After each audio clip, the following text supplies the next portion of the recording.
first of all, thank you so much, Mary Ellen and the New Hope Network, for giving me this amazing opportunity. I can't believe that my second Expo East, I'm up here, being able to represent Protect Your Breasts, but also the millennial generation. And with my time today, I really want to discuss the tremendous power of millennial influencing for social good and our drive to disrupt industry. Because when it comes to change, we're ready for it, and we will work to make it happen. We want safer products on our store shelves now and in the future, for our generation and for those who follow. So before I dive in, what's behind the black dresses and green scarves? Protect Your Breasts is a national breast cancer prevention nonprofit. Our mission is to talk about the harmful chemicals in everyday products that contribute to breast cancer and other diseases. We are advocates, not activists, and we advocate for a safer marketplace. I'm so lucky to work alongside some incredible young women. Together, we operate as a business hub within the Eisenberg School of Management at the University of Massachusetts. We take great pride in being a strictly based science organization. We aren't putting our opinions, but we are putting out facts. Everything that we share is translated from peer-reviewed journal articles. Now, who's behind the organization? Who's behind these black dresses? It all starts with Cynthia Barstow, the founder and executive director. She guides the National Executive Board in every possible way. Those of us who make up the National Executive Board all hold unique roles, from creative director to director of business development. And with my role, I'm able to work with our amazing and expanding influencer network. Our network is at both the college and high school levels, with chapters at schools such as Trinity, Syracuse, Loyola here in Baltimore, and of course, our very own UMass Amherst campus. Our chapters are at the heart of our organization, and they empower others through face-to-face conversations on our campuses. Our active alumni base extends this conversation out even further to those in their mid to late 20s. All this sharing and all this knowledge would not be possible without our advisory boards. Our Science Advisory Board plays a huge role in our vetting process, something I'll get into in just a little bit. It's heartbreaking and terrifying that 1 in 8 women are told that they have breast cancer. And we all know someone. Yet at the bottom of this, the Institute of Medicine found that it's young women up through their first full-term pregnancy who are most vulnerable to the chemicals linked to breast cancer. Exposure to these chemicals during our window of susceptibility can set us up for future diagnoses. It is not those in midlife, it is those of us at the start of our young adult lives who are most at risk. This discovery has fueled our drive to stop breast cancer before it starts. We are the target market, and influencing through education and awareness is our cure. It's no surprise that Millennials and Gen Z spend a lot of time online. And again, being the target market, we know that informing our peers, friends, and family members through social media is extremely effective. We share what's relevant in order to engage them. Through quick, digestible tips, we're able to translate our science in a way that will stick with our target market. Influencing this way is as easy as every day.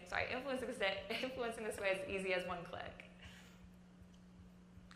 And we also know that Instagram stories are huge right now for our age as well.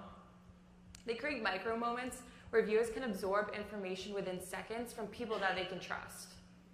Protect Your Breasts started its very own Instagram story takeovers this past August, and we've been able to share digestible tips as well as our safer alternative products.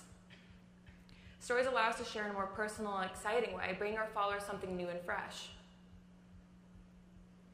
And as Mary Ellen just shared, people can influence 20% more than social media. This is why the face-to-face conversations on our chapter's campuses are extremely valuable. But while doing so, we've heard the pushback, well, everything causes cancer, why bother?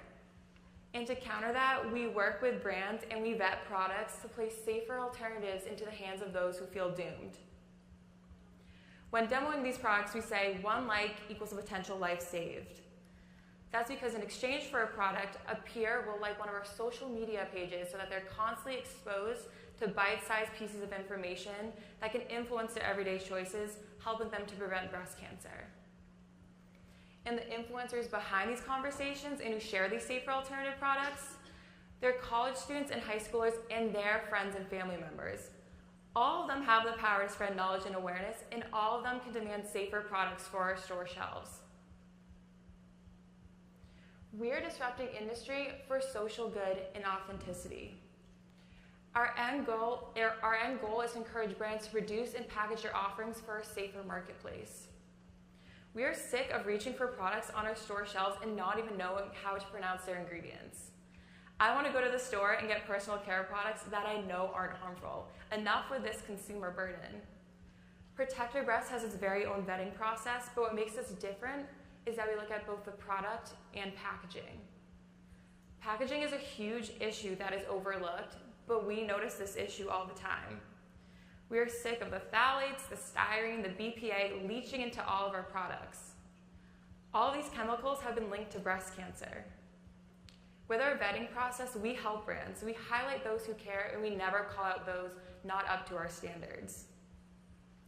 Brands with one of the minimum requirements, USC Organic, EcoCert, NSF, or GOTS, can submit their certifications and chemicals used in packaging for a rigorous vetting process. And there's constant emerging science around the 85,000 chemicals in use today. So this is why our vetting process is conducted by experts and scientists always on top of peer-reviewed journal articles. And this is incredibly important for packaging since there are minimal US regulations in place. We've been asking for brand safety data sheets from their packaging companies to determine safety.